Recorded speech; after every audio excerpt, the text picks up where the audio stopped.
موعد وتوقيت والقنوات الناقلة لمباراة الزمالك المصري والمريخ السوداني.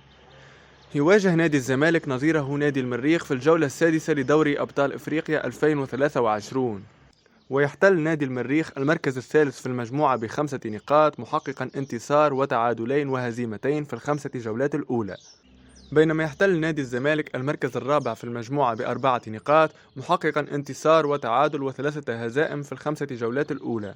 موعد المباراة سيكون يوم الجمعة الموافق لل31 من مارس 2023 على الساعة 9 مساء بتوقيت مصر والسودان، وال8 مساء بتوقيت المغرب وتونس والجزائر، وال10 مساء بتوقيت السعودية. سيتم نقل المباراة على قنوات بين سبورتس، وستلعب هذه المباراة على أرضية استاد القاهرة الدولي بمصر.